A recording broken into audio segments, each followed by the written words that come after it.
Thank you for choosing Midnight Radio True Crime.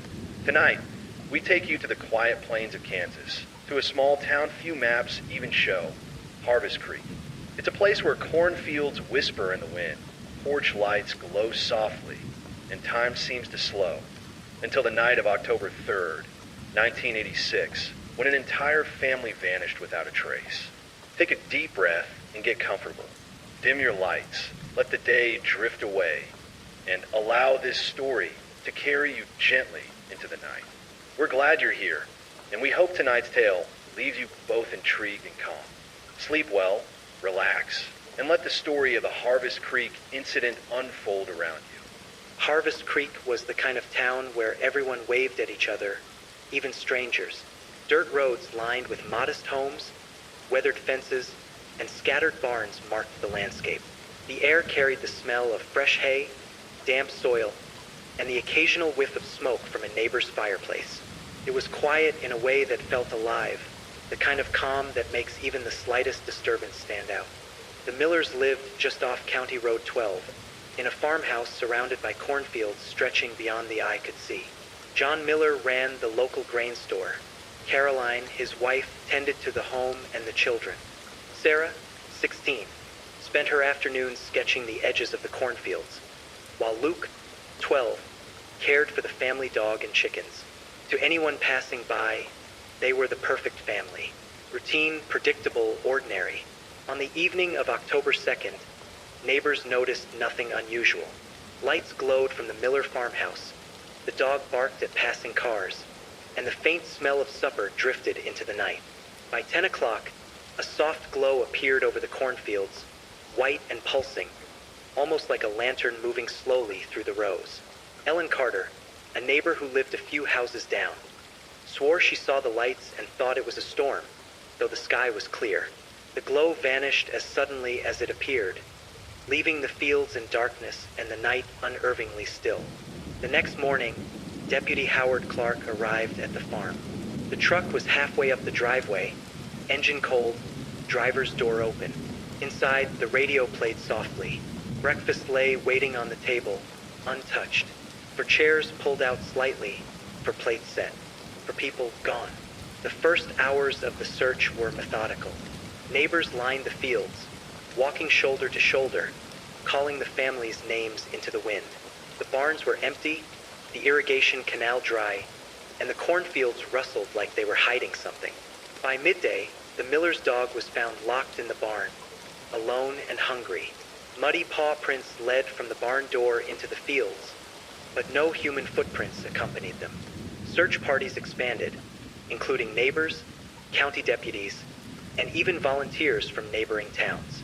Planes flew overhead, shining spotlights across the fields. Dogs sniffed every barn and shed. Yet after days of searching, no trace of the family was found. Then came the diary. Caroline Miller's notebook was found partially buried beneath a pile of hay in the back of the barn. Most of the entries were ordinary. Lists of chores, reminders for Sarah's school projects, notes about feeding the animals. But the last entry stood out. It was written hurriedly, almost frantically. I saw them in the corn tonight. They watch when we sleep. They are patient. We must leave. Before dawn. No one knew who they were. No one had seen anyone leave the house, and no one returned. Weeks passed. The Miller's farm was boarded up. Life in Harvest Creek returned to its usual slow rhythm, but something had shifted. The fields that once seemed comforting now felt heavier. Even in daylight, the air carried a subtle tension. Each year after, as October approached, locals reported seeing faint lights flicker in the cornfields, followed by a sudden stillness. Some claimed they heard whispers carried by the wind. Others swore they glimpsed shadowy figures at the edges of their vision. No one approached. No one investigated further. The story of the Millers became a quiet legend, told softly at the diner over coffee or at the library when the evening shadows grew long. It was a tale not of violence, but of absence. A family frozen in time. A town that learned that sometimes silence is safer than truth. Even decades later, investigators who reviewed the case noted the peculiarity of the diary, the strange lights, and the footprints without a source. Nothing added up. No ransom notes. No known enemies. No suspects. The family had simply vanished, leaving behind an ordinary home, a loyal dog, and the lingering memory of a warm breakfast never finished.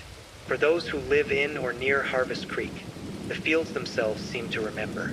On quiet nights, some say the wind carries the faint echo of footsteps, the soft murmur of voices long gone. And sometimes, if you look just beyond the edge of the corn at the right hour, you can see the faint flicker of lights moving slowly, almost intentionally, as if marking the land that once held a family and their secrets. It is a story of mystery and stillness, of absence that speaks louder than presence ever could. A story that leaves questions in its wake, waiting for anyone patient enough to listen. And it reminds us that even in places where nothing ever seems to happen, some nights carry shadows that refuse to be forgotten. Days turned into weeks, but the Miller farm remained empty. The town of Harvest Creek, small as it was, had already begun to murmur in cautious tones. Curiosity mingled with fear. People spoke in whispers at the diner or behind closed doors at the post office, wondering aloud what could have happened to the family. No one had answers. The diary remained the only clue. Caroline's last entry weighed heavily on the investigators. I saw them in the corn tonight. They watch when we sleep. They are patient. We must leave. Before dawn. Who were they? And why had the Millers felt compelled to flee? Detectives examined the cornfields, but there was no sign of tracks leading far from the property. It was as if the family had simply vanished into thin air. Local legend grew. Some older residents whispered about the old Miller barn. Decades earlier, it had been built atop an old foundation, a relic from a farm that had burned down in the 1930s. Stories circulated that the land was cursed, or that strange lights had been seen there for generations. Investigators were skeptical. Science and evidence were supposed to guide them. Yet, every time someone mentioned the lights, it seemed the air itself grew colder, and the fields fell silent. Then, 2 weeks after the disappearance, a man named Henry Whitmore, who had been walking his dog near the farm, discovered something unusual. Behind the barn, partially covered by fallen hay and dirt, was a small box. It was old, wooden, and unassuming. Inside were photographs of the Millers, not taken by anyone the town knew, and a series of notes, each one describing the family's daily routines in meticulous detail. The handwriting was precise, but unfamiliar. The notes spoke of observing the Millers at night, of tracking their movements through the fields, and of warnings delivered silently, with no explanation of motive. Each note ended the same way. They are patient. Do not be seen. The sheriff called in a forensic team, but there were no fingerprints, no DNA, nothing to trace. It was as if the box had been there for months, untouched, waiting for someone to find it. And yet, the photographs were recent, taken in the days leading up to the disappearance. Neighbors began recalling subtle oddities from the nights before the Millers vanished. A car that had been parked near the edge of the cornfields, its headlights dimmed, only seen from the corner of one's eye. A low hum, almost mechanical, coming from deep within the corn. Shadows that moved too quickly for the eye to follow, vanishing before anyone could focus. Sheriff Clark took detailed notes, but each report seemed more baffling than the last. No stranger had been reported in town. No forced entry. No argument, no threats, no history of danger surrounding the family. It was as if someone or something had watched and waited, entirely unnoticed, and then acted with perfect precision. The diary, the box, the photographs, all pointed to a simple, terrifying truth. The Millers had been observed closely before they disappeared. But by whom and why? The town itself began to feel watched, as if the same eyes that had studied the Millers now lingered over every porch, every street, every window. Autumn deepened, and with it, the chill in the air seemed sharper than usual. Families locked their doors earlier, windows stayed shut, and even the dog barked more frequently at the edge of the cornfields. No one could explain why, but everyone felt it. A quiet pressure, the sensation that something unseen was waiting, patient, deliberate, and unseen. Years passed. Harvest Creek slowly returned to routine. The farm stood abandoned, slowly succumbing to time. Corn grew wild where once it had been neatly cultivated. Birds nested in the empty barn, but the lights, they never truly left. Locals still reported faint glimmers among the stalks, always distant, always flickering, always gone before you could reach them. The mystery of the Millers became a part of the town's identity. A cold case no one solved, a story told softly to children at the edge of the fireplace, never fully explained. Law enforcement eventually archived the case, listing it as unsolved. Yet, in the files, the diary, and the box remained. Relics of the night the ordinary became extraordinary, and the world of Harvest Creek shifted forever. Some claim that if you walk the edge of the cornfields on an October night, you can still see the faint shadows of a family walking among the stalks, moving carefully, as though retracing a path they can never leave. The air carries a whisper, almost like a warning, and in the quietest moments, if you listen closely, you can hear the wind itself murmuring. They are patient.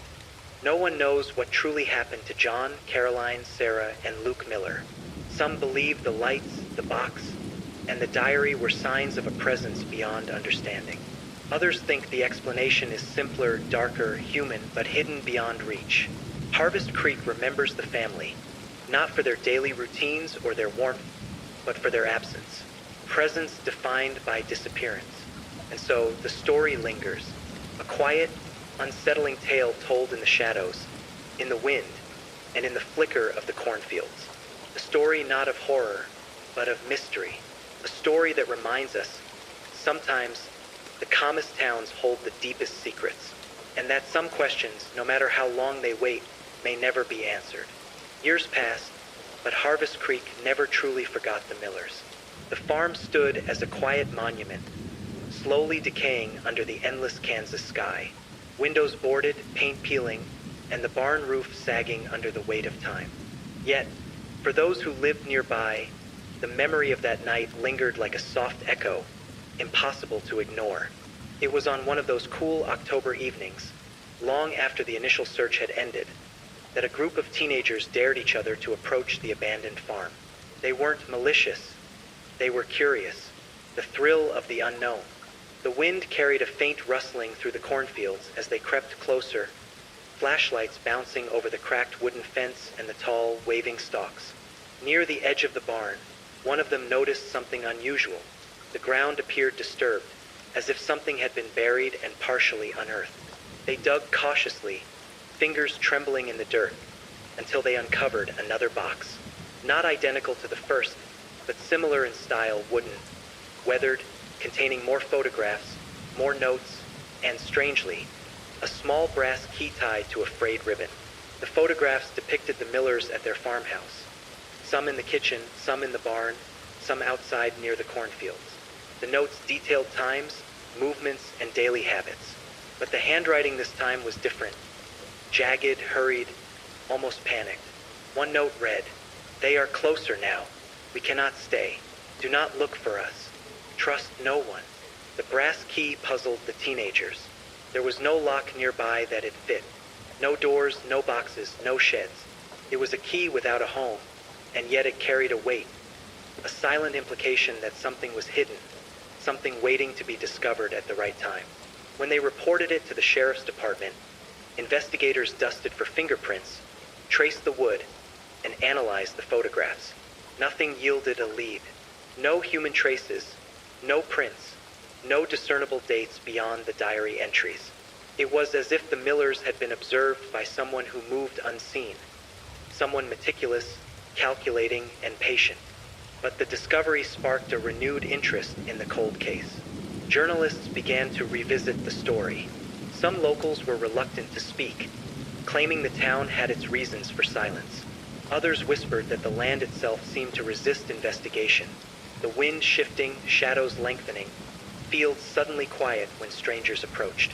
The diary, the boxes, the key, all suggested a sequence of events that no one could piece together. The Millers' disappearance was no accident. It was deliberate, and someone or something had been watching, waiting, and documenting every move.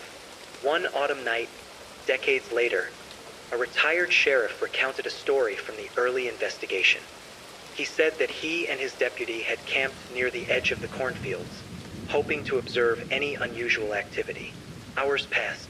The moon hung high and silver, and then faint lights appeared, hovering over the fields, moving in patterns that seemed deliberate, almost intelligent. He swore he saw shadows among the stalks, shapes that moved too fluidly for humans, too purposeful for wind. By dawn, they vanished, leaving nothing behind but flattened corn and a lingering unease. Harvest Creek grew older. Some families moved away, tired of the whispers and the cold chill that seemed to linger in the fields. New families arrived, unaware of the history, only to feel the weight of the story as the seasons turned. The farmhouse decayed further, and the barns grew quiet. Yet every October, the town remembers. They speak softly, share glimpses of old newspaper clippings, and warn their children not to wander near the cornfields at night. The boxes and the diary were eventually stored in a small archive, cataloged and labeled Miller Disappearance Evidence. Yet no one could explain the handwriting differences, the key, or the faint glow that appeared over the fields on certain nights. Some believed it was human intervention, someone obsessed with the Millers. Others thought the story touched something far stranger, something beyond comprehension.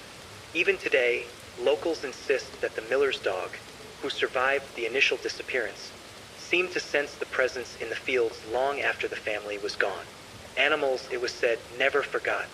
Visitors reported the dog pacing at the edge of the cornfields, staring intently into the darkness, growling softly at shapes that no one else could see. The Harvest Creek incident remains unsolved. No arrest, no bodies, no definitive explanation. Only the diary, the boxes, the key, and the memories of a family frozen in time. A family that vanished, leaving behind the ordinary trappings of daily life. Breakfast plates, a running truck, and a dog that waited faithfully for its owners. For those who walk the cornfields now, the story carries a weight. A gentle unease, a quiet tension that creeps in at dusk. The air is colder than it should be. The wind carries faint whispers. And sometimes, just sometimes, a flicker of light moves among the stalks, distant, deliberate, and impossible to reach. The Millers are gone, yet they remain. In the whispers of the corn, in the old farmhouse, in the boxes and the diary that no one can fully interpret. The town remembers because it must, and the story lingers because it cannot be forgotten. Harvest Creek holds its secrets close, patient, deliberate, and silent. And for those who know the tale, one lesson remains clear. Some mysteries are not meant to be solved. Some disappearances are not meant to be explained. And some nights are best spent quietly, listening, and wondering if the lights among the corn will appear again. Patient as ever, waiting for someone to notice. Years went by, and Harvest Creek became quieter, almost as if the town itself had settled into a permanent hush, waiting for the past to resurface. The farmhouse remained abandoned, cornfields wild and unkempt, barns sagging under the weight of neglect. Yet for the residents who remembered, the story of the Millers never faded. It lingered in conversations held in hushed tones, in glances toward the fields when the wind carried a strange whisper, in the flicker of light glimpsed at dusk. Investigators who returned to the case decades later found something curious in town records. Property maps, older than most residents could recall, showed that the Miller farm had been built over land with a history of strange disappearances, dating back to the early 1900s. Several families had lived there before the Millers, only to leave suddenly, with no explanations recorded in any official documents. Each of these previous occupants had noted odd occurrences: lights, sounds, shadows in the fields, and a persistent feeling of being watched. The new investigators pored over these details carefully, compiling reports and cross-referencing with old police files. Patterns emerged, subtle, almost imperceptible. Disappearing families, unexplained lights in the fields, cryptic warnings, and animals behaving strangely. The timeline spanned decades. No arrests, no suspects, no human explanation that made sense. Some researchers suggested that the Miller's disappearance wasn't random. The diary, the boxes, the key, all indicated a slow, deliberate observation of the family. Whoever or whatever had been monitoring them seemed patient, meticulous, waiting for the perfect moment to act.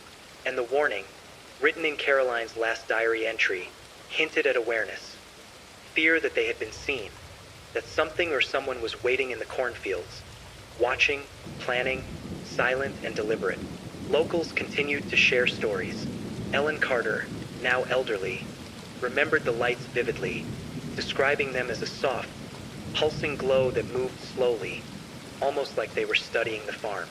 She said the air grew heavy when the lights appeared, and the quiet that followed was almost unbearable, as if the world itself had paused. No one had ever explained it, and no one tried to investigate it further. In Harvest Creek, silence had become the safer path. Even the children who had dared to explore the abandoned farm in the years following the disappearance reported strange experiences. Some claimed to feel an unseen presence, a gentle pressure on their shoulders, as if someone or something was watching them. The brass key discovered behind the barn remained a mystery. No lock, no door, no box in the house seemed to match it. Yet the sensation lingered that it was meant to be used at a time yet unknown. The dog, who had survived the disappearance, lived out its days on the property's edge. Neighbors said it would often sit facing the cornfields, growling softly at shapes that no human could see. Even when the family was long gone, the dog seemed to recognize the presence that had taken them. Animals, it seemed, remembered in ways that humans did not. Researchers who visited Harvest Creek decades later noted one more pattern: the lights. Every October, without fail, there were reports of soft, pulsing lights in the cornfields, moving deliberately, hovering just above the stalks. No one could predict their appearance. No one could explain their origin. And yet, the pattern persisted, aligning eerily with the dates of the Millers' disappearance and the dates of past unexplained vanishings on the same property. Historians and criminologists called it a cold case of extraordinary circumstance. No fingerprints, no evidence, no suspect. Yet a series of events spanning decades pointed to something watching, observing, and, at some point, taking. Some speculated it was human, a recluse with an obsession, a calculated predator. Others quietly whispered of something far stranger, something beyond explanation, beyond reason, beyond understanding. Despite decades of silence, Harvest Creek carried the memory forward. New families moved in, unaware of the history, only to feel the weight of the fields and the house. The air grew colder in the evenings. The wind seemed to whisper across the stalks. Lights flickered, always distant, always deliberate. And sometimes, on nights when the moon is high and silver, some claim to see the faint outline of a family walking among the corn, carefully, deliberately, retracing a path they can never fully leave.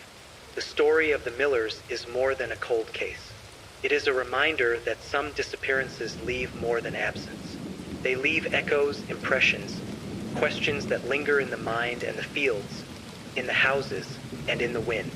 Harvest Creek remembers because it must, because some stories, no matter how long buried, demand attention. And the Millers, though gone, remain present in every whisper of the corn, in every flicker of light, in every uneasy pause that seems just slightly too long, just slightly too deliberate. The diary, the boxes, the key, the flickering lights, all remain, pieces of a puzzle no one can complete. And those who dare to step into the fields on an October evening may feel it, that patient, deliberate presence, waiting, watching, silent, and unyielding. Some mysteries are never solved. Some disappearances are never explained. And some nights, even in the quietest, calmest towns, carry shadows that cannot be ignored. The Harvest Creek incident is one of those nights. It lingers in the fields, in the wind, and in the hearts of those who remember, patient, deliberate, silent, and unsolved. By now, Harvest Creek had settled into a rhythm of cautious silence. The town's residents rarely spoke aloud about the Millers, but the story was always there, hovering in conversations, in sidelong glances toward the fields, in the uneasy pause when someone mentioned October. Even newcomers, unaware of the history, would sometimes feel the subtle tension in the air, the weight of a story that refused to be forgotten. The diary, the boxes, and the brass key had been cataloged and archived, but curiosity persisted. Some of the older locals remembered small details that never made it into the official reports. Odd sounds at night, shapes moving at the edge of vision, shadows that seemed to shift when unobserved. The lights in the cornfields returned, always faint, always distant, always deliberately avoiding discovery. It became clear that the Millers' disappearance was not an isolated event, but part of a pattern, something the town had learned to sense but never fully understand. Investigators reviewing the case decades later discovered additional, unsettling details. Old property records showed that, for more than half a century, unexplained vanishings occurred on or near the same farmland. Previous families had left abruptly, their reasons undocumented. Some neighbors had recalled strange lights and noises, reports dismissed as superstition or misperception.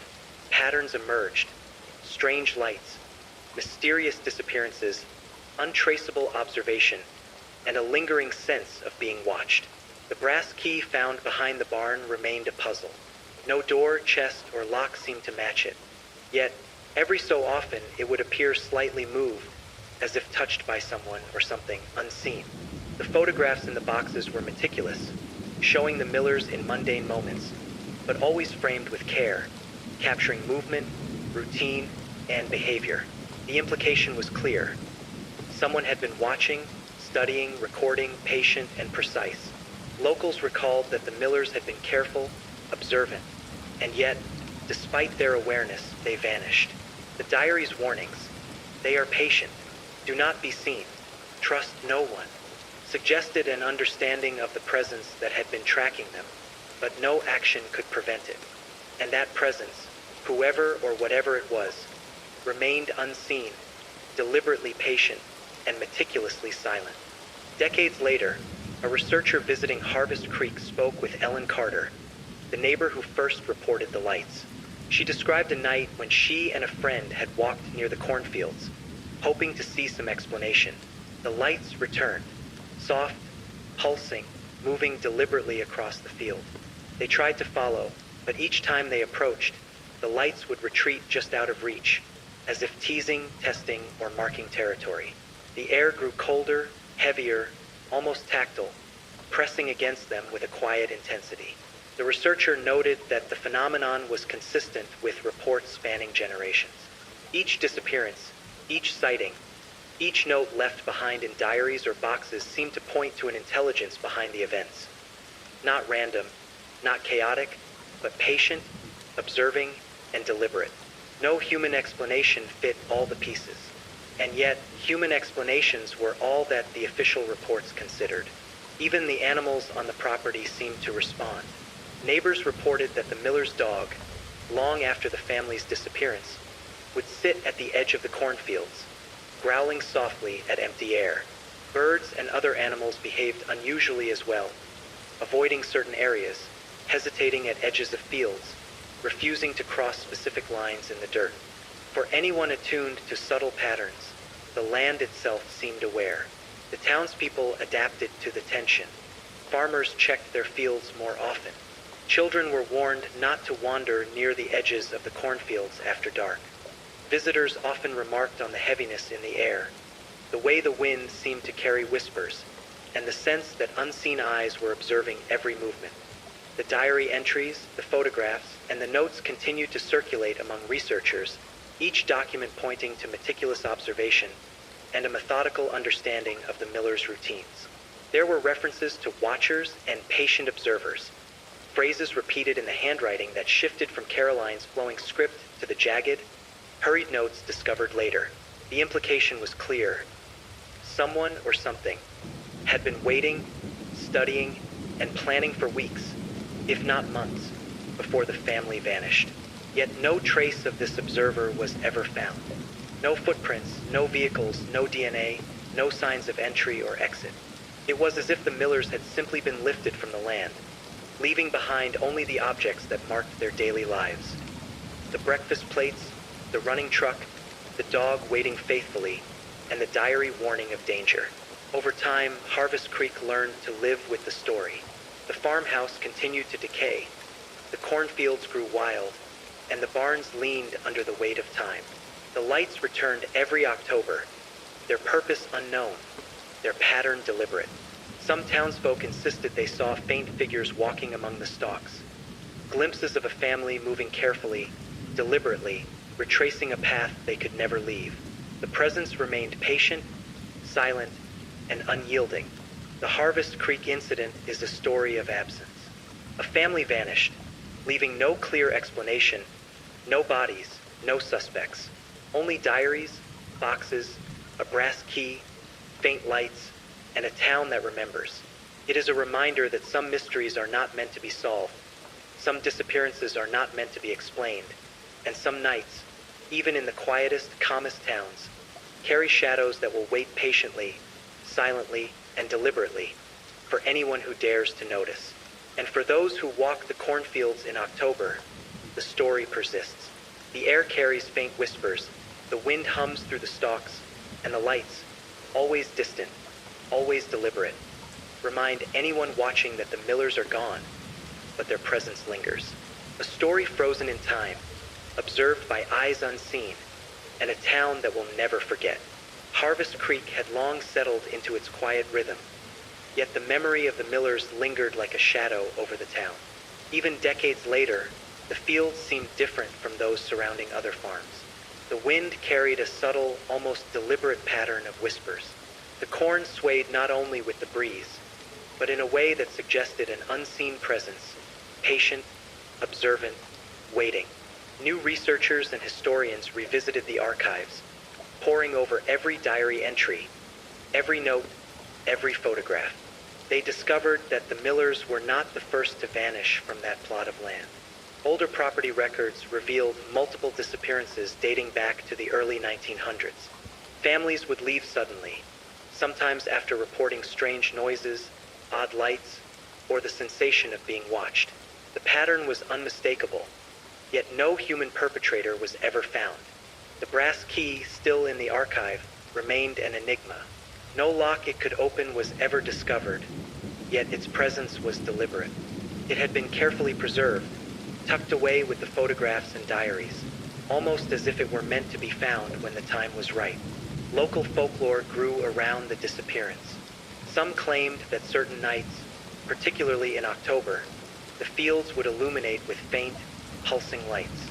These lights moved with purpose, hovering over the corn, avoiding anyone who tried to approach. It was said that those who observed them closely felt a weight in the air, a presence that seemed alive, patient, deliberate, and silent. Even the animals responded. The Miller's dog, who had survived the initial disappearance, continued to patrol the edge of the property long after its family was gone. Neighbors noted that it would growl at empty spaces in the cornfields, stare for long periods at nothing, and avoid specific areas as if guided by an invisible boundary. Other wildlife also seemed attuned to this unseen presence. Birds hesitated at the edge of the field. Deer altered their paths. Even insects seemed to behave differently in the areas surrounding the farmhouse. Decades later, retired Sheriff Howard Clark, who had been the first on the scene, recounted a night he spent near the edge of the cornfields. He and a deputy camped quietly, hoping to observe something unusual. Hours passed in silence. The moon rose high, casting silver light across the stalks. And then, faint glimmers appeared, lights moving with an intelligence that seemed deliberate. Shadows flickered among the corn, vanishing whenever he tried to focus. By dawn, the lights had disappeared, leaving only flattened stalks and a lingering unease. The pattern of disappearances, lights, and diary warnings painted a picture of patience and observation. Whoever, or whatever, had been watching the Millers was meticulous. It had tracked their routines for weeks, perhaps months, understanding when they woke, when they ate, when they slept. And when the time was right, it removed them from the land, leaving only the objects of their daily lives as silent testimony.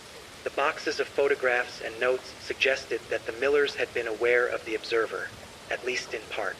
Caroline's final diary entry warned of their presence. They are patient.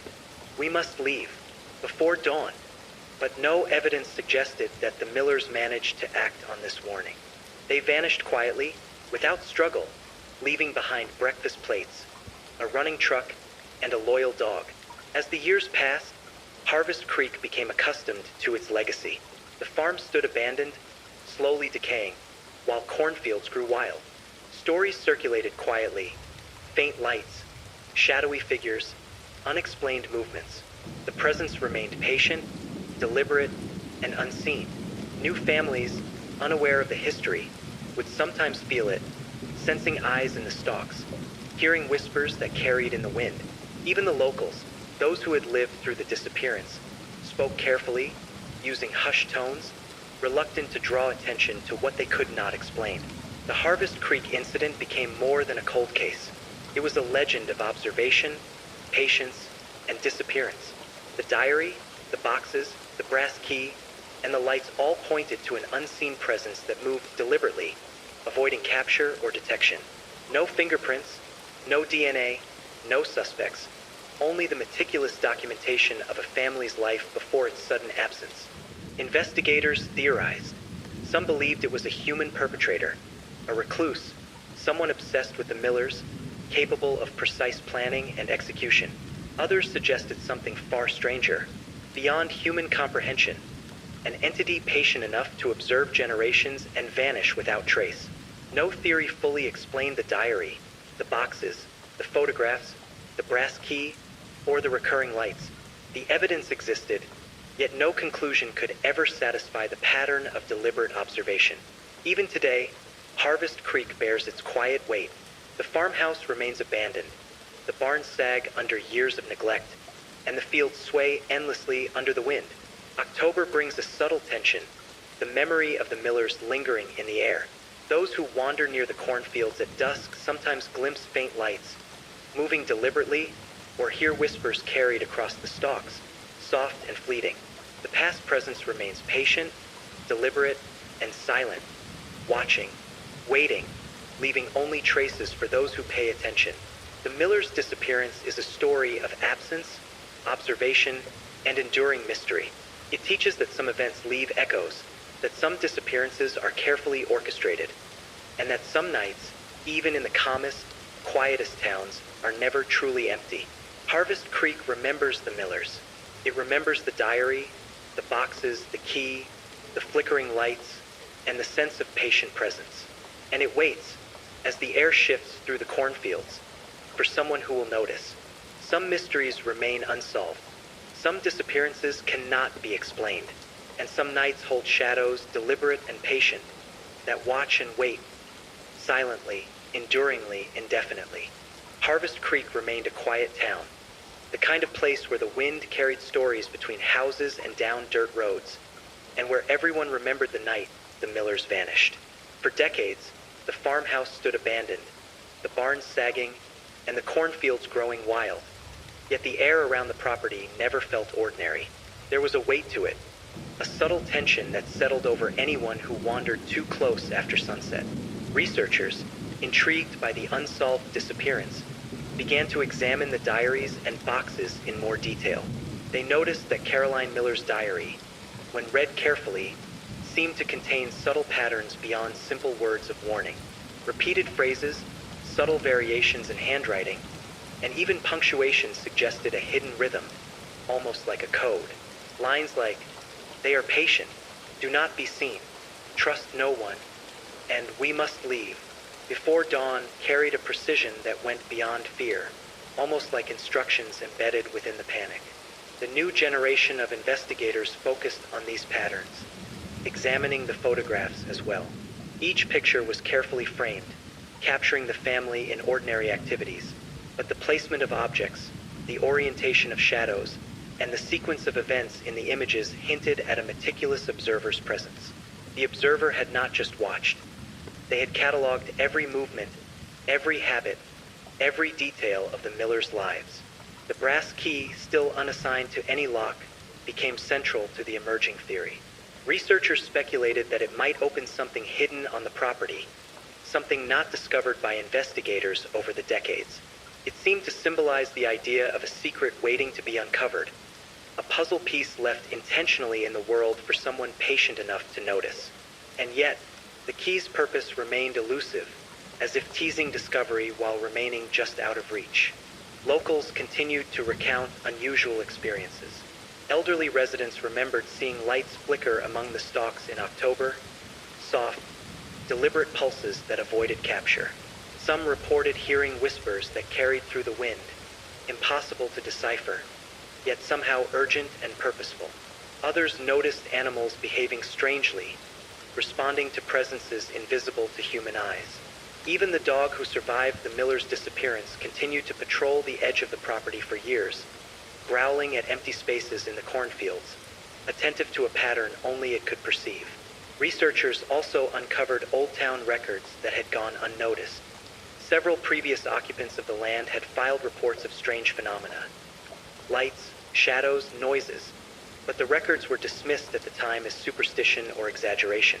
When compared to the diary and boxes from the millers, a thread of continuity emerged. The property had a history of observation, of patient monitoring, of families vanishing without trace. It was no longer a single event. It was a pattern spanning decades. One afternoon, a historian retraced the millers' daily routines using the photographs and diary notes. She found that the family's movements had been precisely predictable. Times they woke, meals they ate, chores completed, and even leisure activities were meticulously cataloged in the observer's notes.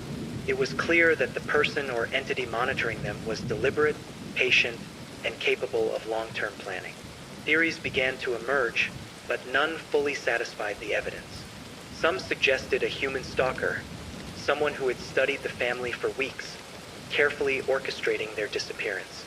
Others proposed a more unusual explanation, a presence beyond ordinary human understanding, capable of observing without detection, patient enough to record every detail, and deliberate enough to remove the family without leaving trace. Local townsfolk reported that the phenomena never fully ended. Every October, faint lights appeared in the fields, moving deliberately across the corn, always eluding direct observation. Shadows flickered at the edges of the fields, always present, always careful to avoid being identified. The air itself seemed heavier, almost alive, as if the land had absorbed the events and carried them forward through time. Despite decades of study, the diary, boxes, and key offered only fragments of answers. The pattern was undeniable, but the cause remained unknown. The miller's disappearance was no longer a single event. It had become a lens through which the town, and those who examined it, could glimpse a deeper mystery, one that spanned generations, defied explanation, and persisted with deliberate patience. Even today, visitors to Harvest Creek sometimes feel the presence. Walking the edge of the cornfields in October, they report subtle disturbances. A whisper carried on the wind, lights flickering beyond sight, shadows that shift when not observed. The farmhouse, long abandoned, seems to watch silently, the air around it heavy with history. The dog's descendants, animals still on the property, exhibit behavior suggesting recognition of something unseen, a pattern or presence invisible yet undeniably real. The Harvest Creek incident has become more than a cold case. It is a story of observation, patience, and disappearance, a reminder that absence can carry more weight than presence. The diary, boxes, photographs, and key all suggest meticulous planning, deliberate patience, and an intelligence capable of moving unseen. No trace, no suspect, no human explanation fits the complete picture. The story of the millers continues to linger, patient as the wind over the cornfields. It reminds us that some events leave more than absence. They leave traces, impressions, patterns that endure across decades, waiting for someone attentive enough to notice. And in Harvest Creek, those who remember remain watchful, quietly observing, attuned to the flickering lights, the subtle shadows, and the patient, deliberate presence that has endured for generations. Some mysteries are unsolved. Some disappearances are never explained. And some nights, even in quiet, sleepy towns, carry shadows that watch, wait, and endure, silent and unyielding, patient, deliberate, and unbroken by time.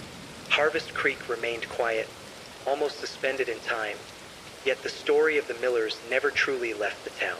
The farmhouse and barns continued their slow decay, and the cornfields grew wild and tangled, but the memory of that October night lingered in the wind, the shadows, and the flickering lights that appeared year after year. Researchers studying the case returned to the diaries and boxes, focusing on Caroline Miller's handwriting.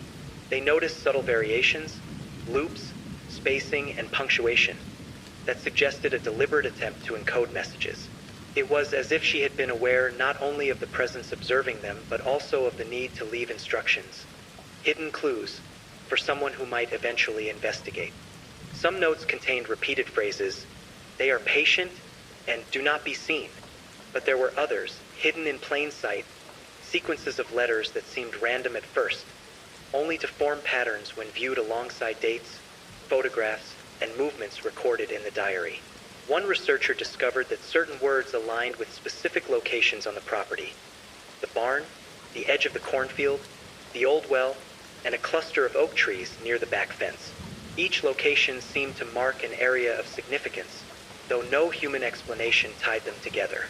The brass key became more intriguing. Though it had no visible lock on the property, some theorized it could fit a hidden compartment, perhaps in the barn's foundation or under the floorboards of the farmhouse. Yet repeated searches revealed nothing. The key remained a symbol of the unknown, patient in its silence, as if waiting for someone perceptive enough to discover its purpose at the right time. The photographs continued to raise questions. Each image captured mundane, everyday moments: meals, chores, walks through the fields. Yet the angles, framing, and timing hinted at meticulous observation. Shadows in the photographs fell in unusual directions. Objects appeared subtly shifted between images. It was as if the observer had been recording not just the Millers' lives, but patterns within the property itself. Patterns that, when pieced together, might reveal the reason for the family's disappearance. Locals recalled additional oddities. Elderly residents spoke of faint voices carried by the wind, whispers that could not be traced to any human source. They mentioned the lights in the fields, pulsing with purpose, retreating whenever approached, always distant, deliberate. Even animals behaved strangely.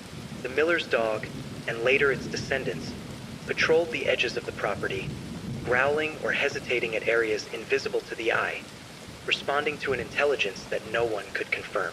Old Town records revealed a pattern spanning generations. Families who once lived on or near the property reported unexplained events: missing objects, strange sounds at night, unusual shadows, and abrupt departures. Disappearing families, unexplained lights, and diary entries like Caroline's suggested a presence that observed, waited, and acted with patient precision. Researchers also uncovered a series of coincidences connecting the Millers' disappearance to other odd events in the region. Similar diary entries from other families who had left the area decades before mentioned watching lights and shadows, strange sensations of being followed, and subtle disturbances in the environment. The pattern was unmistakable, yet no rational explanation tied all the events together. Human or not, the observer remained deliberate, patient, and undetectable.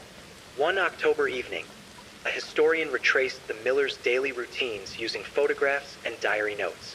She observed that the family's habits had been predictable: every meal, every chore, every evening walk through the fields. The diaries and boxes suggested someone or something had been monitoring them continuously, waiting for a moment when the family's routine could be interrupted without resistance. And that moment had come, leaving behind only the diary, the boxes, and the brass key as evidence of a careful, deliberate plan. The town itself seemed aware of the presence. Even generations later, locals spoke in hushed tones about the property, the lights, the whispers, and the shadows.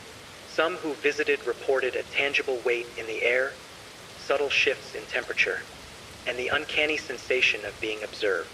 It was as if the land remembered, carrying the echoes of the Millers' lives and their disappearance forward through time. The diary, photographs, boxes, and key all suggest that the Millers' disappearance was not an accident, nor a random act. It was the result of meticulous observation and careful planning, carried out by an intelligence patient enough to wait, deliberate enough to act, and invisible enough to leave no trace. Even today, the property retains a subtle tension. Walking near the edge of the cornfields at dusk, one might notice shadows that flicker at the corner of the eye, lights that pulse and retreat deliberately, and whispers that carry in the wind.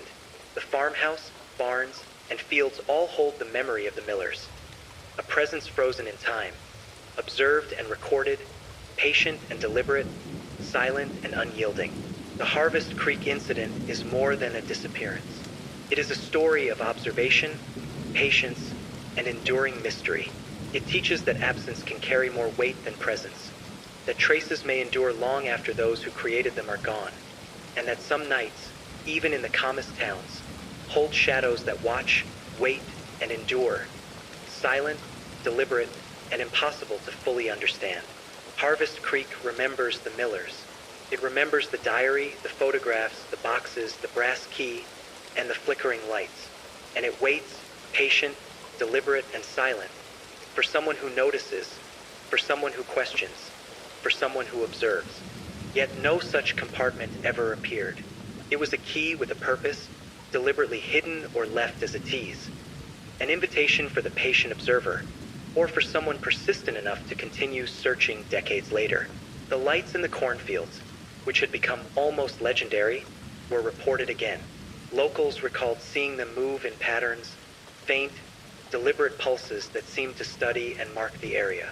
Some noted the lights avoided detection, always retreating when approached, always distant, deliberate, and almost sentient in their movement. The phenomenon persisted year after year, aligning eerily with the anniversaries of the Millers' disappearance and the previously recorded unexplained events on the property. Animals remained unusually aware of the presence. The Millers' dog, and later generations of its descendants, continued to patrol the edge of the property, hesitant and alert. Other wildlife avoided specific areas entirely, altered their paths, or displayed unusual behavior, suggesting that some intelligence, human or otherwise, had been observing and influencing the environment for generations. Old town records, long overlooked, added depth to the mystery. Decades before the Millers, other families reported strange phenomena. Objects disappearing and reappearing, noises without source, lights in the distance, and shadows that moved against the natural flow of the environment. A pattern of patient observation and eventual disappearance emerged, spanning generations. No arrests, no suspects, no definitive explanation. Only documentation and the lingering presence of what had observed, waited, and acted with deliberate care. The diary entries contained subtle warnings.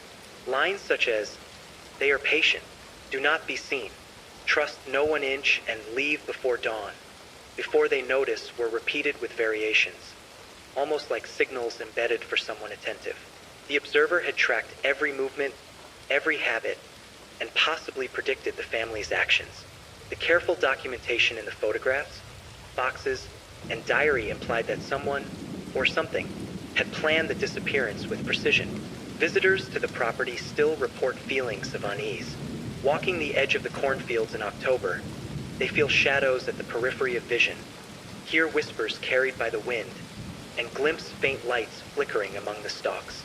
The farmhouse, though abandoned, seems alive with memory. The barns lean under time, yet the land itself feels watched, deliberate, and aware.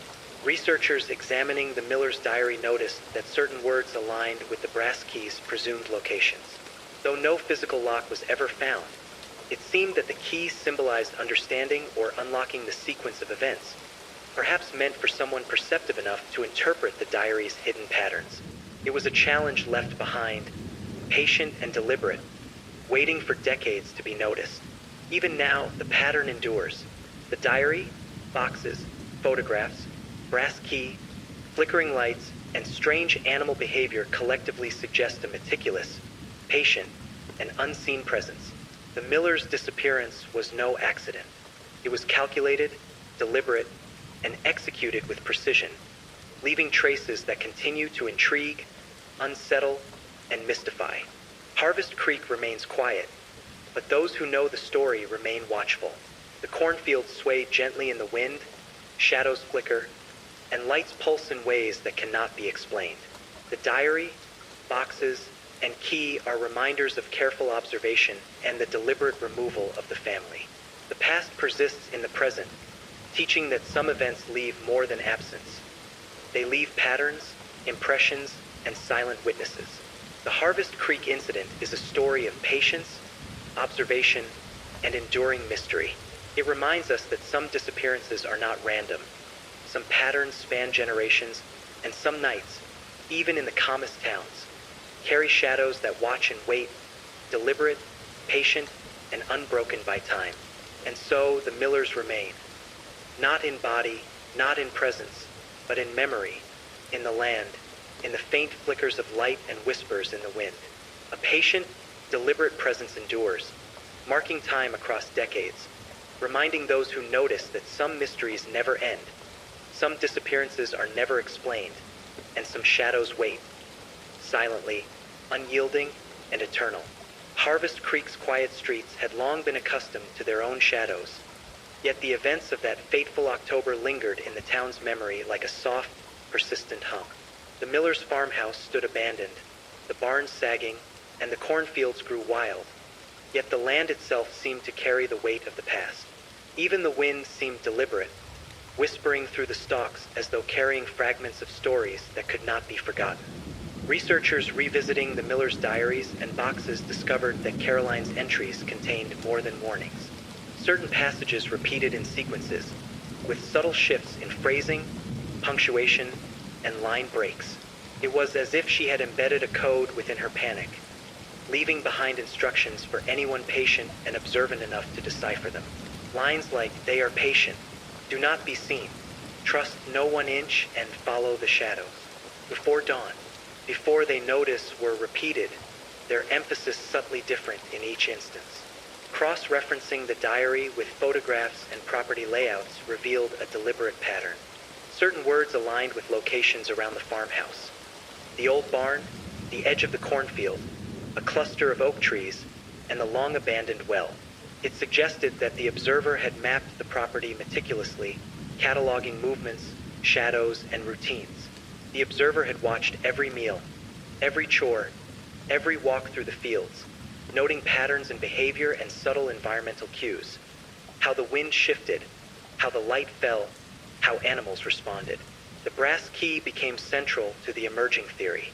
Though no visible lock existed on the property, some speculated it might fit a hidden compartment, perhaps beneath floorboards, inside the barn's foundation, or even buried beneath the earth. Repeated searches yielded nothing, yet its presence seemed intentional, waiting for someone persistent enough to uncover its purpose.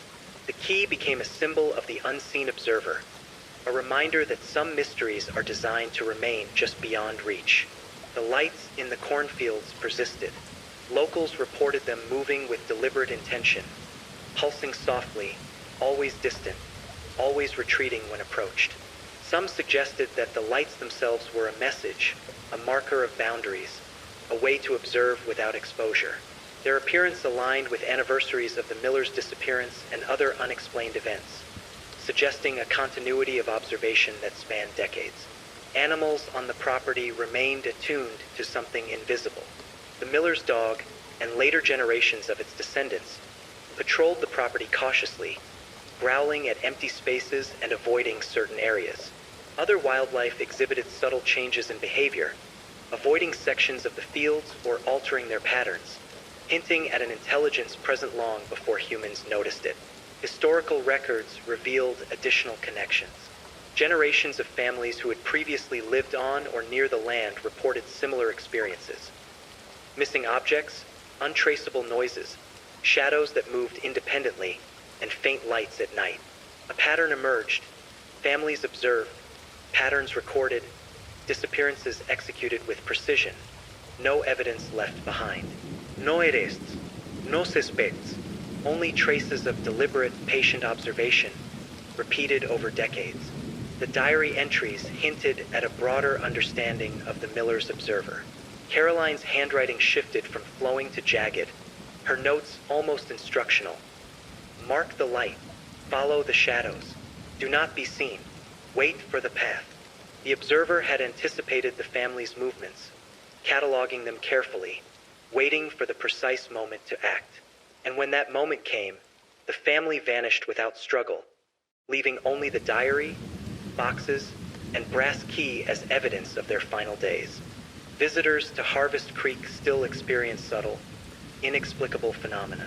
Walking near the edge of the cornfields in October, one might feel a weight in the air, sense shadows moving just beyond sight, or glimpse faint, pulsing lights among the stalks. The farmhouse, though long abandoned, seems alive with memory, the air heavy with the impression of past observation. Even the wind carries whispers that cannot be traced to any human source, as if the land itself remembers. Despite decades of study, no theory fully explains the events. Some suggest a human observer, patient and meticulous, capable of planning and executing the disappearance with precision. Others whisper of something beyond human comprehension, an entity or intelligence that observes, waits, and acts with patience across generations. The diary, photographs, boxes, and key all support the idea of deliberate monitoring and execution. Yet no definitive explanation satisfies every piece of evidence. The Millers' disappearance remains unsolved, yet their story endures in patterns, in shadows, in whispers, and in the flickering lights that appear every October. The town itself seems to remember, carrying the weight of the event forward in subtle, almost imperceptible ways. Harvest Creek, its residents, and the land itself are bound together by the memory of that night, by the deliberate and patient presence that orchestrated the family's disappearance. The Harvest Creek incident is more than a story of absence. It is a story of observation, patience, and enduring mystery. It reminds us that some disappearances leave more than emptiness. They leave traces, impressions, and a presence that persists beyond time, patient and deliberate, silent and unyielding.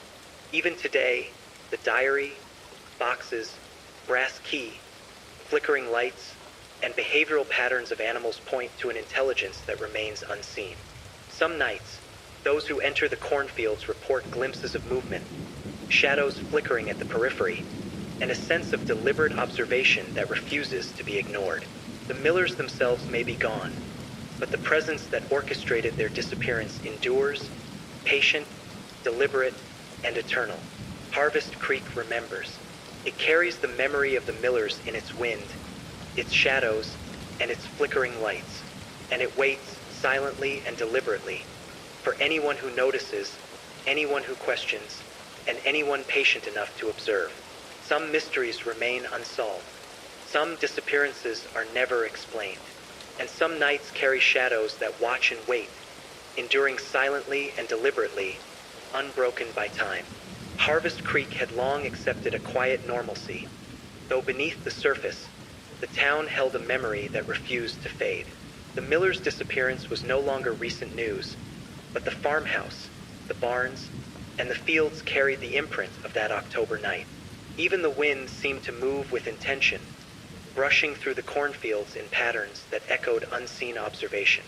As researchers continued to examine the Millers' diaries and photographs, more subtle details emerged. Caroline's handwriting contained intentional deviations, loops, spacing, and punctuation, forming sequences that suggested a code. These were not random quirks born of panic. They were deliberate, signaling attention to detail and an awareness of a presence that had tracked the family. The diary seemed to communicate not only fear but also instructions for interpreting the environment, a guide to understanding the movements of the observer. The photographs reinforced this sense of precision. Images of the family at meals, performing chores, or walking through the fields appeared ordinary at first glance. Yet repeated viewing revealed careful framing, subtle shifts in shadows, and object placement that suggested deliberate observation. Each photograph became a snapshot of a monitored life, a record of habits, and a hint at the unseen intelligence that had cataloged it all. The brass key remained an enigma. No physical lock could be identified, yet its presence was deliberate. Some theorized it might open a hidden compartment, perhaps beneath the barn floor, within the farmhouse, or even buried in the earth near the oak trees. Despite exhaustive searches, no lock or compartment was ever discovered. The key became symbolic, a reminder of the mystery's persistence, patient and deliberate, waiting for someone perceptive enough to uncover its purpose. Locals recounted additional phenomena. Lights in the cornfields returned with near-perfect consistency each October, moving deliberately, retreating when approached, always avoiding detection. Some whispered that the lights marked boundaries, others that they observed anyone nearby. Shadows flickered at the field edges, seemingly aware of intrusions. Even animals responded: dogs, deer, birds, hesitating, avoiding areas, or displaying unusual behaviors that suggested awareness of something invisible. Town records revealed a longer pattern. Generations before the Millers, families who lived on or near the property reported similar incidents. Noises without source, objects displaced, unexplained shadows, and distant lights at night. Families moved away suddenly, without clear reason, and investigators at the time recorded no evidence of criminal activity. The consistent pattern across decades pointed to something deliberate, patient, and invisible. The diary contained repeated warnings and subtle instructions. They are patient. Do not be seen. Follow the shadows. Before dawn. Cross-referencing these phrases with photographs and property layouts suggested that Caroline had cataloged the Millers' movements carefully, leaving clues for someone who might attempt to understand what had occurred. The observer had anticipated every routine, every behavior, and had acted with meticulous timing. Visitors to the property still sensed the lingering presence. Walking along the cornfield edges in October, many reported a subtle tension in the air, flickering lights that avoided direct gaze, and the impression of being observed. The farmhouse, barns, and fields carried memories. The diary, photographs, and boxes remained the only tangible evidence of the family's final days. Even the animals seemed aware of patterns invisible to humans, their behavior hinting at the intelligence that orchestrated the disappearance. The brass key's symbolism became clearer in context with the diary's cryptic patterns. Though no physical compartment was ever found, the key seemed intended as a conceptual tool, a representation of understanding the sequence of events, of noticing the hidden patterns, of decoding the meticulous observation that had led to the Millers' disappearance. It was patient, deliberate, and silent, much like the presence that orchestrated the events themselves. Despite decades of investigation, no definitive explanation emerged. Some theorized a human observer, obsessive and methodical, capable of tracking and removing the family without leaving trace. Others speculated about something beyond ordinary comprehension, an entity or intelligence capable of long-term observation, precise timing, and undetectable action. Whatever the case, the evidence suggested a deliberate intelligence behind the events, patient across time, observing with care, and moving without detection. The town of Harvest Creek adapted to the lingering tension. Residents spoke in hushed tones of the farmhouse, the barns, the fields, and the lights. Visitors often sensed the same subtle unease, the impression of being watched, and the strange calm that preceded a quiet disturbance in the cornfields. The memory of the Millers persisted in land, shadow, and whisper. Even today, the diary, photographs, boxes, and brass key act as traces of observation. Flickering lights, subtle shadows, and unusual animal behavior continue to mark the land as a site of enduring mystery. The Millers' disappearance was deliberate, executed with precision, and recorded meticulously, leaving only the traces of planning and observation for those willing to notice. The Harvest Creek incident is more than a disappearance. It is a story of observation, patience, and enduring mystery. It reminds us that absence can leave impressions, patterns can span generations, and some nights, even in the calmest towns, are never truly empty. The Millers remain, not in body, not in presence, but in memory, in the land, in the diary, boxes, and brass key, in the faint flickers of light and whispers in the wind. A patient, deliberate presence endures, marking time across decades, reminding anyone who observes that some mysteries never end, some disappearances are never explained, and some shadows wait, silently, unyielding, and eternal. Harvest Creek's nights remain still, Yet the memory of that October evening lingered in ways both subtle and unnerving. The farmhouse and barns sagged under decades of neglect. The cornfields grew tall and wild, and the wind carried stories that no one could fully hear or understand. Even the town itself seemed to breathe with the imprint of events long past, as if the land remembered what had occurred and passed it quietly to anyone who dared to notice. Researchers returned once more to the miller's diaries, photographs, and the enigmatic brass key. The diary contained passages that repeated across pages, subtle variations in wording and punctuation suggesting deliberate coding. Caroline Miller had embedded instructions, warnings, and perhaps even an attempt to leave a trail for those who might investigate years later. Lines like, "They are patient, watch the shadows, never be seen," before dawn appeared over and over, almost ritualistic in nature. Cross-referencing these passages with property layouts and photographs revealed a meticulous mapping of the Millers' routines. Meals, chores, evening walks, and even leisure activities were documented with careful precision, as if someone or something had been observing and recording them over weeks or months.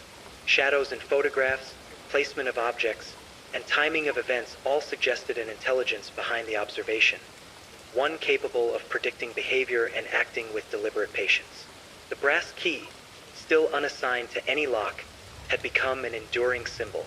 Some theorized it could fit a hidden compartment in the barn, under the farmhouse floorboards, or even buried beneath the earth. Repeated searches yielded nothing, yet the key remained, patient in its silence, waiting for someone perceptive enough to understand its purpose. It became a symbol not just of access, but of understanding, of noticing the subtle and the deliberate, of following the patterns left behind. Local reports continued to intrigue investigators. Lights in the cornfields appeared with almost perfect consistency each October, moving deliberately, retreating when approached, and flickering as though observing anyone who ventured too close. Shadows shifted in the field edges, subtle but deliberate, always careful to avoid detection. Animals, too, seemed aware. Dogs hesitated at invisible boundaries, deer avoided specific areas, birds altered their flight paths. The land itself seemed conscious of something unseen, patient, deliberate, and enduring. Old town records revealed similar patterns. Families who had lived on or near the property before the Millers reported unusual phenomena. Objects disappearing and reappearing, noises without source, lights in the distance, and abrupt departures. No evidence ever suggested a human culprit. Yet across decades, these patterns persisted. Observation, careful monitoring, disappearance, absence, and the lingering impression of something deliberate and patient. The diary hinted at a broader, almost philosophical understanding of the observer. Caroline's final entries emphasized caution, awareness, and the need to follow subtle cues. Watch for the light. Follow the shadows. Do not be seen. They are patient. These instructions aligned with photographs, boxes, and even the landscape itself, suggesting the Millers had known, at least in part, of the presence that stalked them, yet were powerless to act. Visitors to the property often report similar sensations even decades later. Walking along the edge of the cornfields in October, they feel the weight of unseen eyes, hear faint whispers carried on the wind, and glimpse lights flickering just beyond reach. The farmhouse, barns, and fields all bear memory. The diary, photographs, and boxes serve as the only tangible reminders of what occurred. Animals continue to react to patterns invisible to humans, hinting at intelligence that remains undetected but undeniably present. The brass key symbolism becomes clearer in the context of these findings. It is not simply a physical object. It represents perception, attention, and understanding. It symbolizes the act of noticing, of following the subtle patterns left behind, and perhaps of acknowledging the meticulous intelligence that orchestrated the Millers' disappearance. It is patient, deliberate, and silent, much like the entity or individual that removed the family from the land. Despite decades of investigation, no conclusive explanation exists. Some suggest a human observer, capable of extreme patience and meticulous planning. Others propose something beyond human comprehension, an intelligence, patient and deliberate, operating across generations, observing without exposure, acting without trace. Whatever the truth, the evidence points to deliberate, patient observation, culminating in the removal of the family and leaving only carefully documented traces. Harvest Creek itself seems attuned to this memory. Residents speak quietly of the farmhouse, the barns, the cornfields, and the persistent lights. Visitors sometimes feel subtle unease, shadows flickering at the periphery, whispers in the wind, and the impression of being watched. The land remembers, carrying the events of that October forward through time. The Harvest Creek incident is more than a disappearance. It is a story of observation, patience, and enduring mystery. Absence leaves patterns, and those patterns endure. The diary, boxes, photographs, brass key, flickering lights, and subtle animal behavior all point to a meticulous intelligence behind the events, patient and deliberate, observing silently across decades. The Millers remain, not in presence, but in memory, in the land, in the faint flickers of light and whispers, in the diary and photographs, and in the enduring patience of whatever removed them. The town, the land, and the property hold the story, waiting for anyone who will notice, anyone who questions, and anyone willing to follow the patterns left behind. Some mysteries are never solved. Some disappearances are never explained. Some nights carry shadows that watch and wait, silently, deliberately, and enduringly, unbroken by time. Harvest Creek remembers. It waits, and it observes.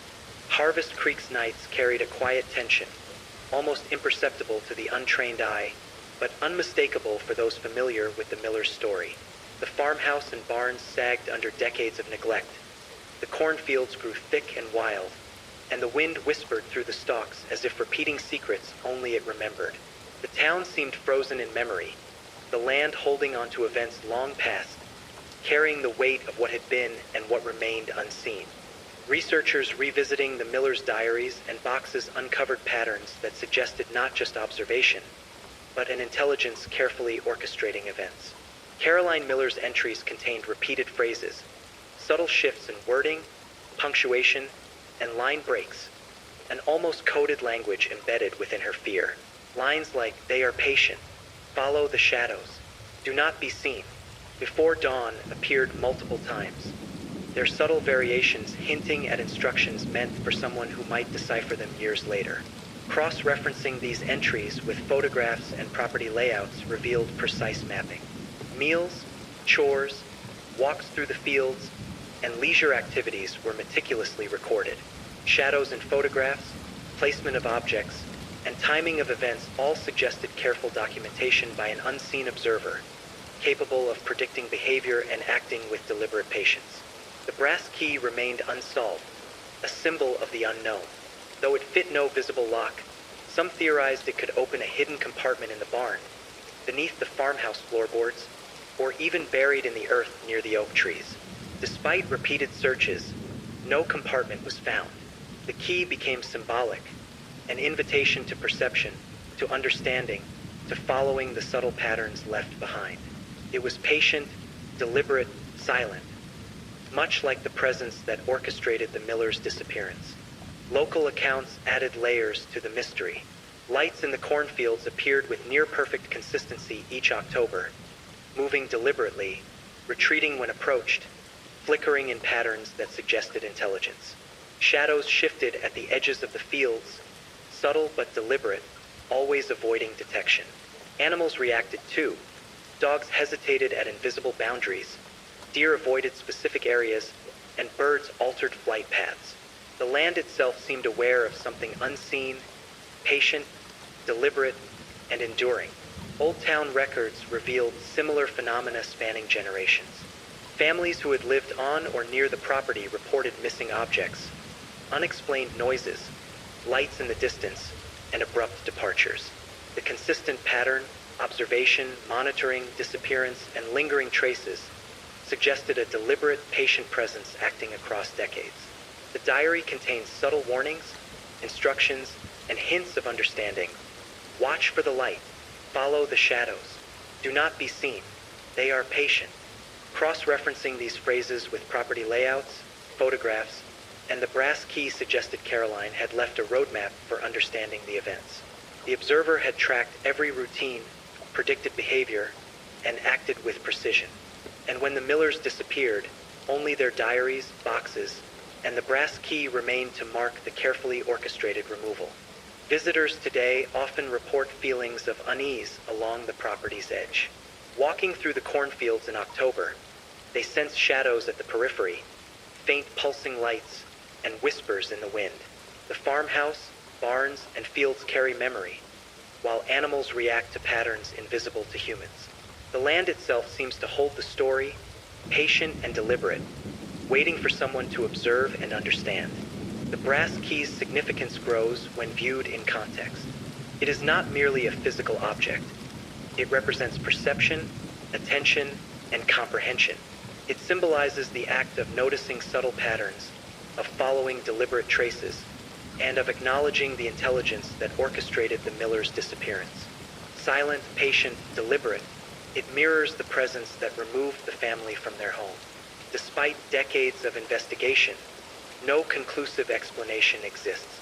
Some theorize a human observer, obsessive, patient, capable of meticulous planning.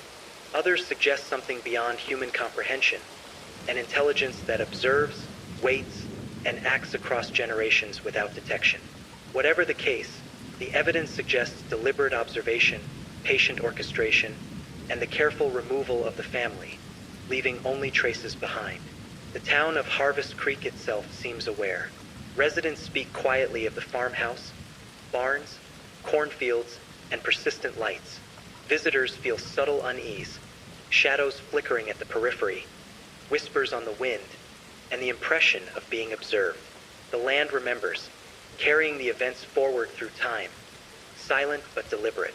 The Harvest Creek incident is more than a disappearance. It is a story of observation, patience, and enduring mystery. Absence leaves patterns, and those patterns endure. The diary, boxes, photographs, brass key, flickering lights, and subtle animal behavior all point to an intelligence behind the events, patient, deliberate, and unseen. The Millers remain, not in presence, but in memory, in land, in the flickering lights and whispers, in the diary, photographs, and boxes. A patient, deliberate presence endures, marking time across decades, reminding those who observe that some mysteries never end, some disappearances are never explained, and some shadows wait, silently, unyielding, and eternal. Harvest Creek remembers. It waits. It observes. And the story, patient and deliberate, continues to linger in the wind, the cornfields, and the shadows. Harvest Creek held onto its quiet, almost fragile calm. Yet beneath that surface lay layers of memory, shadows, and subtle tension. The Millers' farmhouse sagged beneath decades of neglect. The barns leaned with age, and the cornfields stretched wild and untamed. Even the wind seemed charged with awareness, rustling through the stalks as if carrying fragments of stories long past, fragments only perceptive listeners could sense. The Millers' diaries and boxes had become the focal point for investigators and researchers. Caroline Miller's entries revealed intentional patterns, repeated phrases, subtle punctuation, and spacing that suggested more than mere recording of events. Lines like, "They are patient," "Follow the shadows," "Do not be seen," "Before dawn," appeared in variations across multiple pages, hinting at instructions or coded messages meant to guide an observer who might arrive decades later. Cross-referencing these passages with photographs and property layouts revealed meticulous tracking of the Millers' daily life. Meals, chores, walks through the fields, and leisure activities were documented with precise detail. Photographs captured shadows in unexpected directions, objects slightly moved between images, and framing that suggested careful observation. It was as if someone or something had recorded the family's routines with patience and deliberation, cataloging both behavior and environment for some unknown purpose. The brass key remained unsolved. No lock could be located, yet its presence was deliberate, almost ceremonial. Speculation suggested a hidden compartment in the barn, beneath the farmhouse floorboards, or even buried in the soil near the oak grove. Repeated searches failed to uncover anything. Instead, the key became symbolic, a representation of perception, understanding, and patience, mirroring the intelligence that had orchestrated the Millers' disappearance. Local accounts deepened the mystery. Each October, lights appeared in the cornfields, moving deliberately, flickering, and retreating when approached. Shadows shifted at the field edges, always careful to avoid detection. Animals reacted unusually. Dogs hesitated at invisible boundaries. Deer avoided sections of the fields. Birds altered their flight paths. The land itself seemed attuned to something unseen, patient, deliberate, and enduring. Historical records revealed patterns extending before the Millers. Generations of families who had previously lived on or near the property reported missing objects, strange sounds, distant lights, and abrupt departures. No evidence suggested criminal activity, yet these occurrences mirrored the Millers' experience. Observation, careful monitoring, disappearance, and traces left behind. A pattern spanning decades pointed to a deliberate, patient presence operating in silence. The diary contains subtle warnings and hints of understanding. Watch for the light. Follow the shadows. Do not be seen. They are patient. These instructions aligned with property layouts, photographs, and the brass key. Caroline's writings suggested the Millers had understood, at least partially, that something watched them, yet they were powerless to prevent it. The observer had anticipated behavior, documented it, and acted with meticulous timing. Visitors to Harvest Creek still report eerie sensations. Walking through the cornfields, they feel subtle pressure in the air, flickering lights, and shadows that move without source. The farmhouse, barns, and fields carry memory. The diary, boxes, and photographs serve as tangible evidence of the past. Animals continue to react to invisible patterns, signaling awareness of something beyond human perception. The brass key's significance becomes symbolic rather than practical. It represents attention, observation, and comprehension. It is a reminder to notice subtle patterns, to follow the traces left behind, and to acknowledge the intelligence that orchestrated the Millers' disappearance. Patient, deliberate, and silent, it mirrors the entity or individual responsible. Despite decades of investigation, the truth remains elusive. Some theorize a human observer, obsessive and patient, capable of executing such a precise disappearance. Others suggest an intelligence beyond ordinary comprehension, observing, waiting, and acting across generations. Regardless of the explanation, the evidence points to deliberate observation, patient orchestration, and a removal executed without trace. Harvest Creek itself carries the memory. Residents speak quietly of the farmhouse, barns, cornfields, and persistent lights.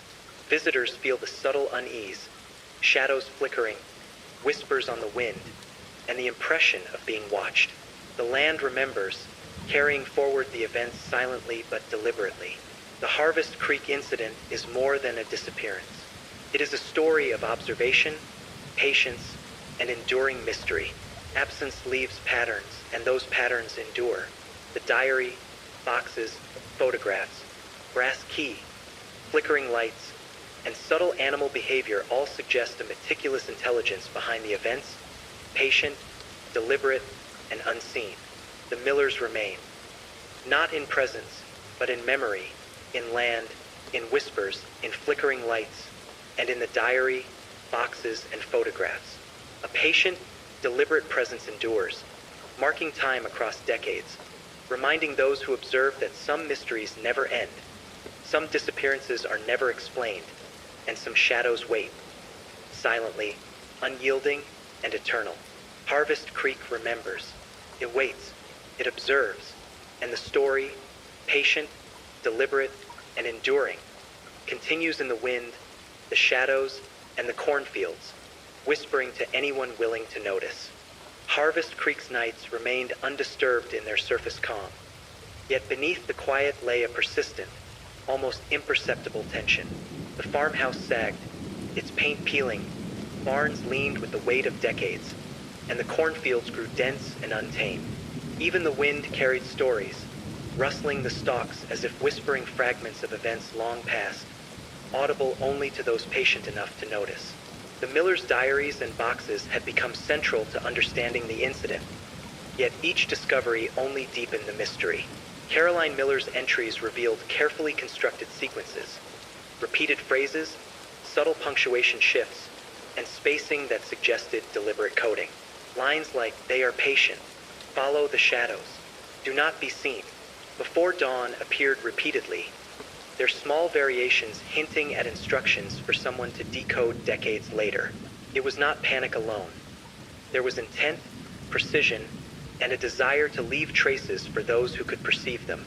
Cross-referencing diary entries with photographs and property layouts revealed meticulous monitoring of the Millers' routines.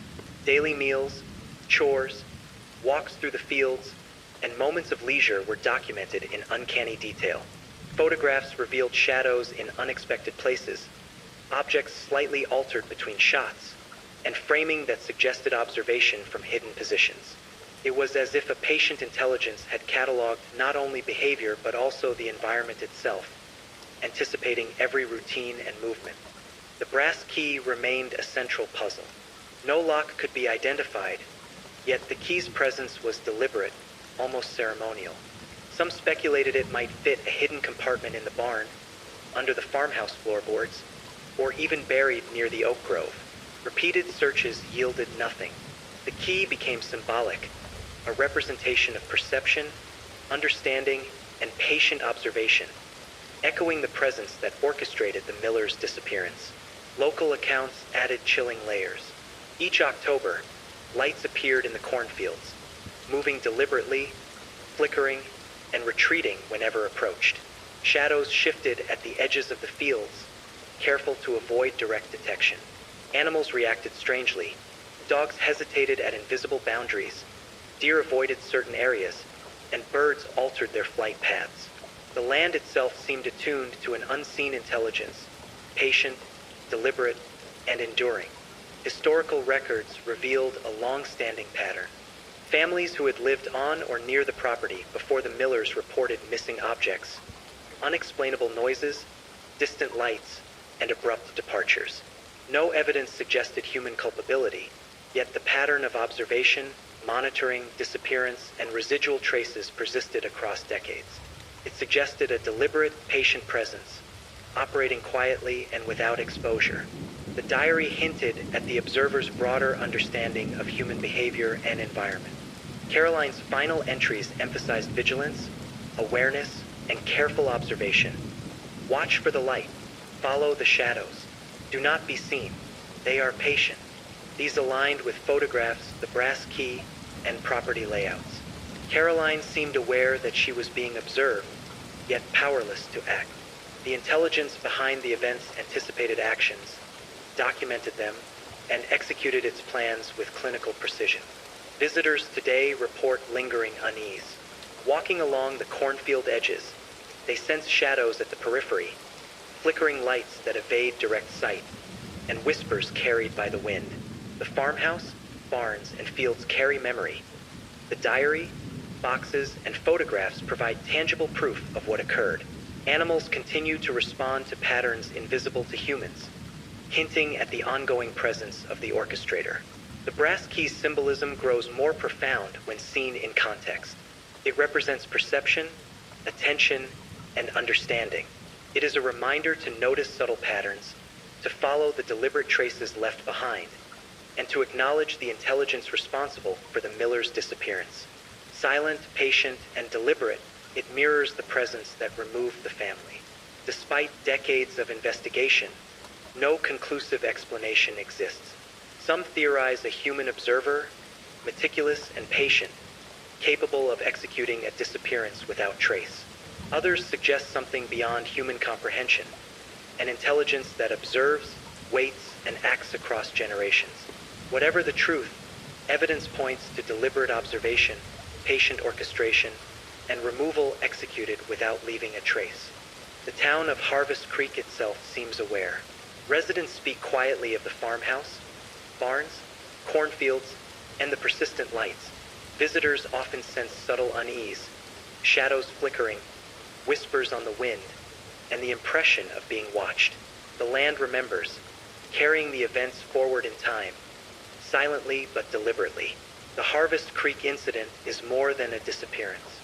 It is a story of observation, patience, and enduring mystery. Absence leaves patterns, and those patterns endure. The diary, boxes, photographs, brass key, flickering lights, and subtle animal behavior all point to a meticulous intelligence behind the events. Patient, deliberate, and unseen, the Millers remain.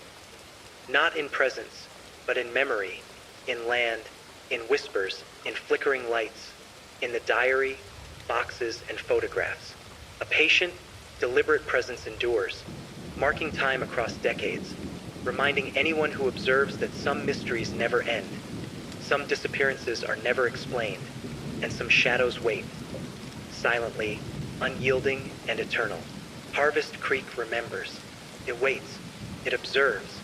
The story continues in the wind, the shadows, and the cornfields, patient, deliberate, and enduring, leaving anyone who notices with a quiet, unsettling awareness that some mysteries remain unresolved forever. Harvest Creek had long been a town of quiet facades, its streets empty in the evening, the barns and farmhouse standing as mute witnesses to decades of history.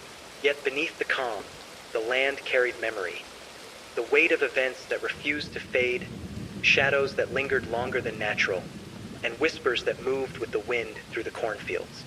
Even the faintest movements, the sway of the stalks, the rustle of dry leaves, the distant call of an owl, seemed purposeful, deliberate, as if the land itself remembered every detail. The Millers' diaries had become almost sacred to investigators.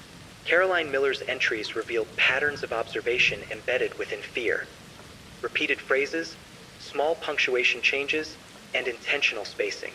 Lines like, "They are patient," "Follow the shadows," "Do not be seen," "Before dawn" appeared over and over, sometimes in fragments, sometimes complete, hinting at instructions or warnings designed for someone who might arrive decades later. It was more than a record of panic. It was a map of awareness, a guide to understanding the silent force that had orchestrated their disappearance. Photographs aligned with the diaries, revealing subtle, almost imperceptible cues. Shadows fell in unnatural directions, objects shifted slightly between frames, and sequences suggested observation from hidden locations. Every photograph became a piece of evidence pointing to patient, deliberate monitoring, cataloging not only human behavior but the environment itself, light, wind, and even the way animals moved across the land. It was as if someone or something had waited decades to record every detail necessary to understand the family and their routines. The brass key remained an unresolved enigma. No lock could be identified, yet it was intentionally left among the diaries and photographs. Some theorized it could fit a hidden compartment beneath the barn or the farmhouse floorboards, or perhaps be buried in the soil near the oak grove. No searches ever uncovered a match. The key became symbolic, a representation of perception, understanding, and attention to detail. It mirrored the patience and deliberation of the entity that had removed the family from their home. Local reports continued to intrigue researchers. Lights in the cornfields appeared consistently each October, moving deliberately, pulsing faintly, retreating when approached. Shadows flickered at the edges, avoiding direct sight, and animals reacted in unnatural ways. Dogs hesitated at invisible boundaries, deer altered their paths, and birds took unusual flight paths. The land itself seemed aware, observant, patient, and deliberate. Historical accounts revealed a similar pattern long before the Millers arrived. Families who had previously lived on or near the property described missing objects, unexplained noises, distant lights, and sudden departures. There was no evidence of human involvement, yet the sequence of observation, disappearance, and lingering traces repeated across decades. It suggested a patient intelligence, capable of acting over long spans of time, invisible yet unbroken, deliberate yet unseen. The diary's final entries revealed Caroline's awareness and fear. She wrote instructions and warnings for those who might come later. Follow the light, watch the shadows, never be seen. They are patient, they are always watching.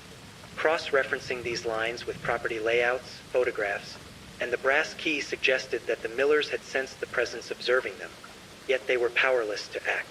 The intelligence behind the event's anticipated behavior documented it and executed actions with unwavering precision. Visitors to the property today report a persistent sense of unease. Walking the edges of the cornfields in October, they feel shadows move just beyond perception, flickering lights that avoid focus, and whispers carried by the wind. The farmhouse, barns, and fields carry the memory of the Millers.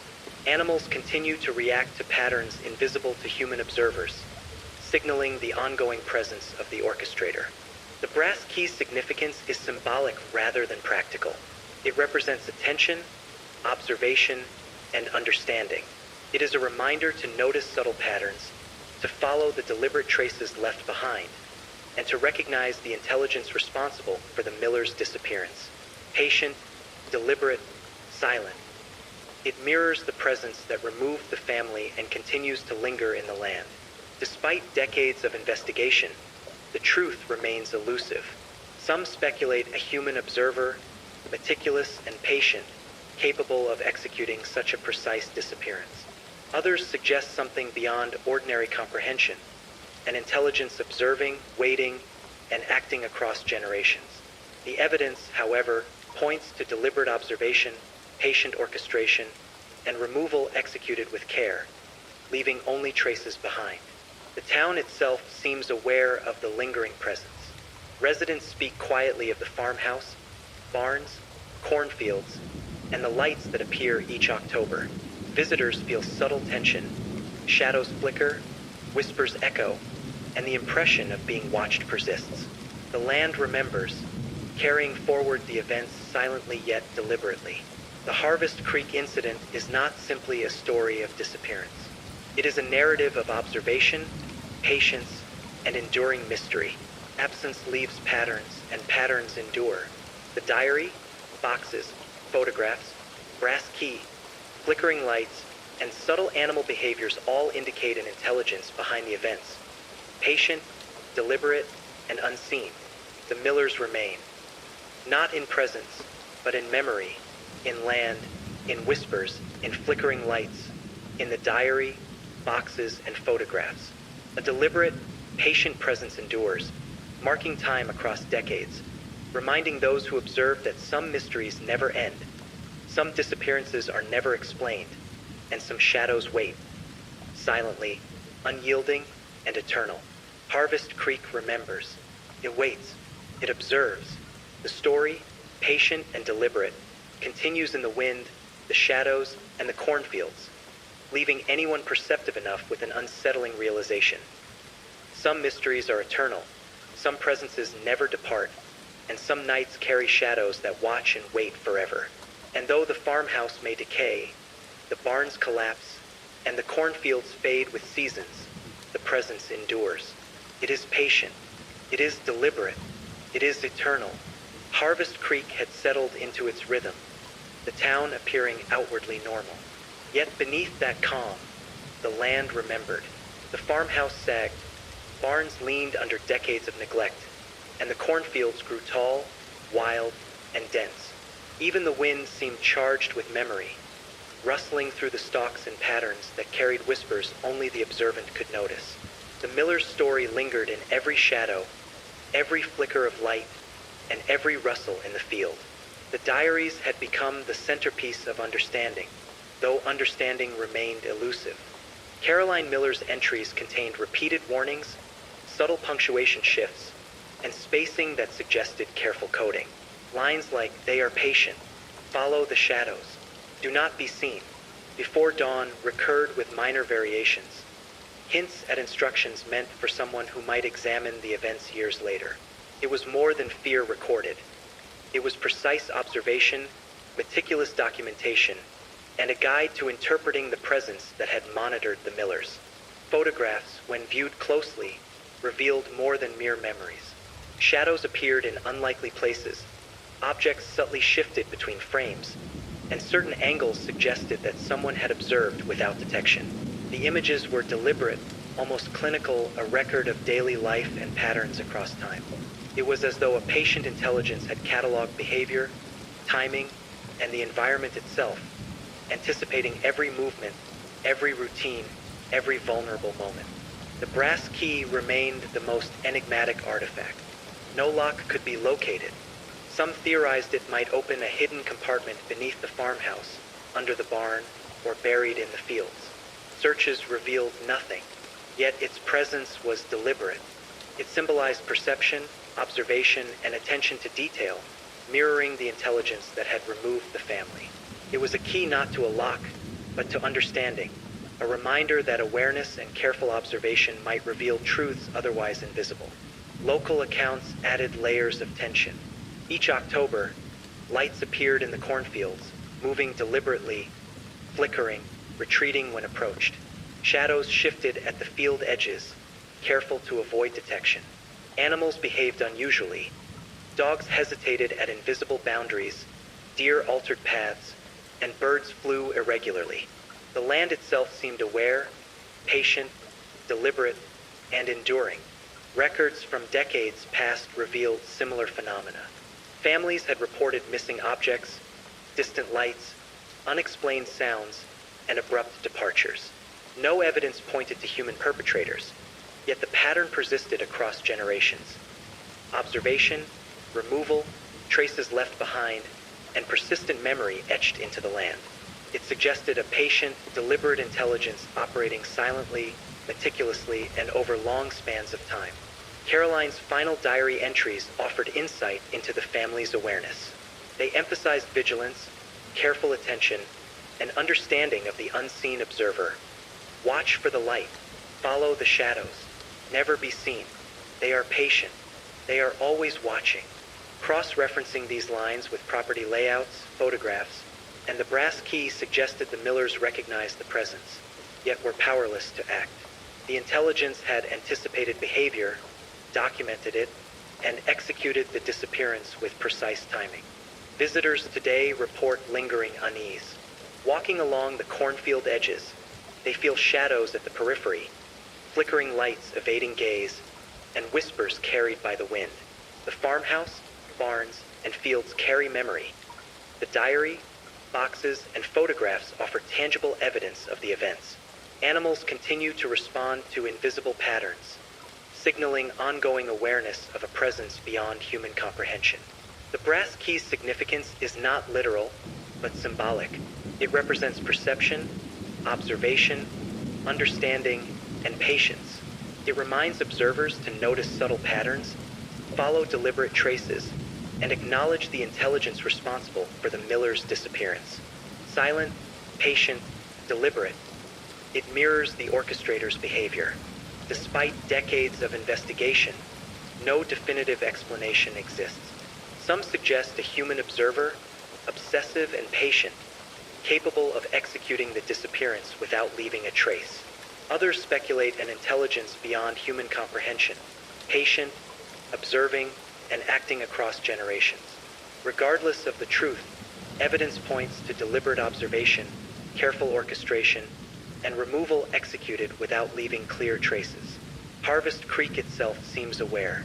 Residents speak quietly of the farmhouse, barns, cornfields, and recurring lights. Visitors experience subtle tension, shadows flickering, whispers in the wind, and the sense of being watched. The land remembers, carrying events forward silently yet deliberately. The Harvest Creek incident is more than a disappearance. It is a story of observation, patience, and enduring mystery. Absence leaves patterns, and patterns endure. The diary, boxes, photographs, brass key, flickering lights, and subtle animal behaviors indicate a patient, deliberate intelligence operating unseen. The Millers remain, not in presence, but in memory, in the land, in flickering lights, in whispers, in the diary, boxes, and photographs. A patient, deliberate presence endures, marking time across decades, reminding anyone observing that some mysteries never end, some disappearances are never explained, and some shadows wait, silently, unyielding, eternal. Harvest Creek remembers. It waits, It observes. The story continues in the wind, the shadows, and the cornfields. Every rustle of leaves, every flicker of light, every whisper in the wind is a trace of presence, patient and deliberate. Even as the farmhouse decays, barns collapse, and cornfields return to earth, the intelligence endures. It is patient. It is deliberate. It is eternal. And so, if you ever find yourself walking near Harvest Creek after dark, pause and listen. Notice the faint flicker of light between stalks, the subtle shift of shadow at the edge of your vision, the way animals hesitate or glance toward emptiness.